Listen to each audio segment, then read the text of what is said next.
हिंदू धर्म में 16 संस्कार होता है। जो संस्कार है अलग अलग संस्कार है, इसकी क्या मान्यता है, और 16 संस्कार नहीं, 8वां संस्कार है मुंडन संस्कार। आप देख सकते हैं इस वक्त बिहार का कार्यक्रम चल रहा है। मुंडन संस्कार को चूड़ाकर्ण संस्कार भी हम लोग कहते हैं। एक्चुअल में क्या है कि यज्ञों पे भी संस्कार बाद में हम लोग करते हैं, और यज्ञोपवीत से पहले प्रारंभिक पढ़ाई कहिए, प्रारंभिक पढ़ाई माने भट्ठा धराना, अन्नप्राशन, ये सब संस्कार हो जाता है। भट्ठा धराना, औआ सिखाना, तो ये सब जो है सो वो विद्यारंभ से पहले का ही संस्कार है। जैसे आजकल LKG हुआ, नर्सरी हुआ, तो वही संस्कार है मुंडन संस्कार। इसका वही महत्व है कि पहले लोग जाते थे ब्रह्मचारी बन करके, तो उससे पहले जो घर में माता पिता दादा दादी अपने परिवार के संस्कार से पुत्र को अवगत कराते थे, और वो पुत्र जो था तो बचपन से ही संस्कार युक्त हो, ताकि ये नहीं, क्या होता है कि पूत के पाँव पालने में बचपन में जो संस्कार आप दीजिएगा पैतृक संस्कार, वही प्रस्फुटित होता है और वृक्ष बनता है। और जिस घर में बचपन में संस्कार नहीं दिया जाए, पिता जो है सो निषेधात्मक कार्य करे, निषेधात्मक कार्य मदिरा सेवन या और भी चोरी या सत्यवादन, तो बच्चा भी वही सीखता है। इसीलिए वो ये चूड़ाकर्ण संस्कार हुआ, ये माने विद्यारंभ से पहले का संस्कार है, प्री स्कूलिंग। हाँ, जैसे मेरा पुत्र भी वहाँ है कनाडा, ये अमेरिका में है बड़ा पुत्र, तो वो लोग अभी प्री स्कूल में जाता है, अभी कुछ सीखना ही है, खेलना कूदना है, लेकिन उसके लिए भी संस्कार हम लोगों का कितना उच्च कोटि का हम लोगों की संस्कृति है, कह नहीं सकते हैं।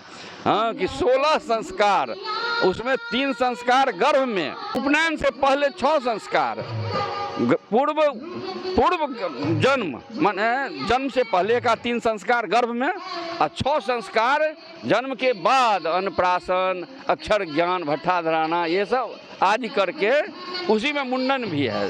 तो 6 3 9 संस्कार। अब बाकी का 7 संस्कार होता है। फिर चूड़ाकर्ण, उपनयन हुआ, उपनयन के बाद फिर विद्यारंभ हुआ, फिर इसी तरह से विवाह जो हो गया, वो सबसे महत्वपूर्ण संस्कार है। उसके बाद फिर और भी होते होते अंतिम संस्कार में प्रस्थान करना है। मुंडन संस्कार के लिए क्या सब तैयारी किए हुए थे? हाँ, मुंडन संस्कार हम लोगों के लिए कोई तैयारी नहीं है, तो प्री स्कूलिंग है ना।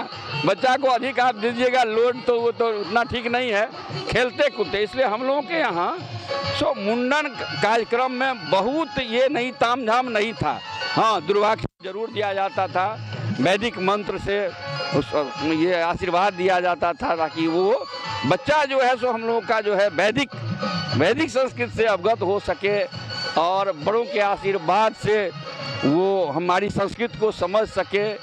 हाँ, और सत्यवादन या फिर सबसे प्रेम भाव, ये सब बड़े बूढ़ों के साथ रहने से ऑटोमेटिक, उस बहुत सिखाना नहीं है उसमें।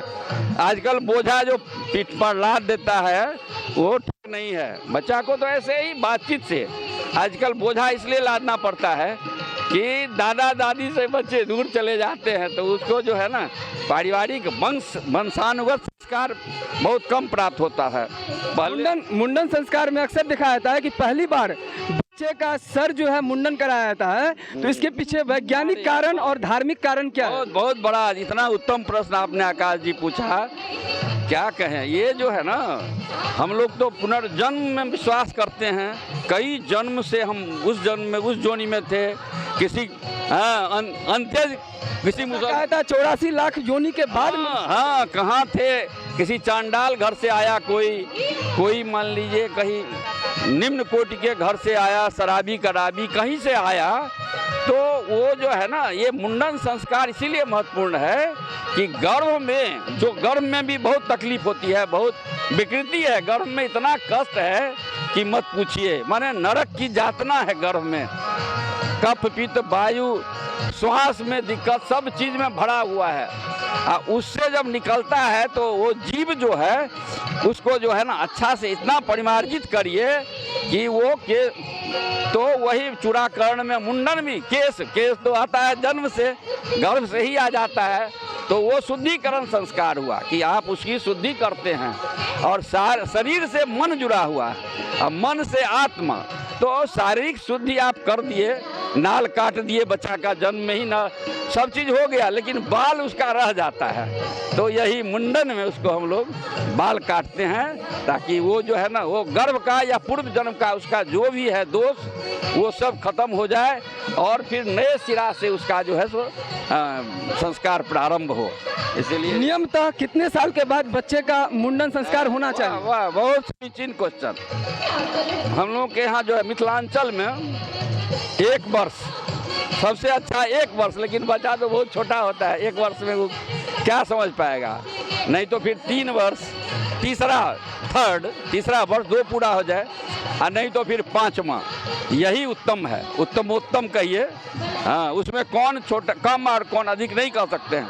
1 में तो कुछ समझ नहीं पाएगा, 3 में थोड़ा सा समझ पाएगा, और 5वें वर्ष में मैच्योर हो जाता है, समझ जाएगा कि क्या सब हुआ, कुछ याद भी रहता है। हाँ, बहुत दिन तक उसको याद रहेगा। इसलिए बहुत उत्तम प्रश्न था आपका। मिथिला जगत में मुंडन संस्कार, और यहाँ मिथिला रत्न गायक हैं कुंज बिहारी मिश्रा को बुलाने का क्या औचित्य था, कैसे आपके मन में ये ख्याल है? बहुत, ये भी आपका बहुत समीचीन प्रश्न है। देखिए, हम लोगों के है ना कि कोई भी संस्कार होता है तो समाज के सब अंग को लिया जाता है, और ये एक संयोग ही है कि किसी भी सांस्कृतिक कार्य, कोई भी माने हम लोगों के यहाँ जो संस्कार का कर्म होता था, जैसे उपनयन, विवाह, तो भट्ट लोग जो हैं वो लोग पारंपरिक वो कवि हैं, कवि तो शक्ति है उनमें।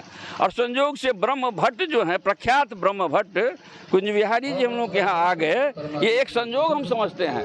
वो भट्ट बहुत उच्च कोटि का ये होता है, माने वो गाया आया, मनोरंजन करता था, बारातियों का वो मनोरंजन करता था, उसी का एक रूप ये हो गया। हम ये सोचे भी नहीं थे। देखिए, अनजाने में कुंज बिहारी का ही प्रस्ताव मेरे मुंह से निकला, तो ये समझ लीजिए कि जैसे बारात में भट्ट लोग आते थे, भाट हम लोग कहते हैं, निकृष्ट नाम अच्छा नहीं है भाट कहना, ब्रह्म भट्ट हैं वो लोग, ब्राह्मण ही हैं।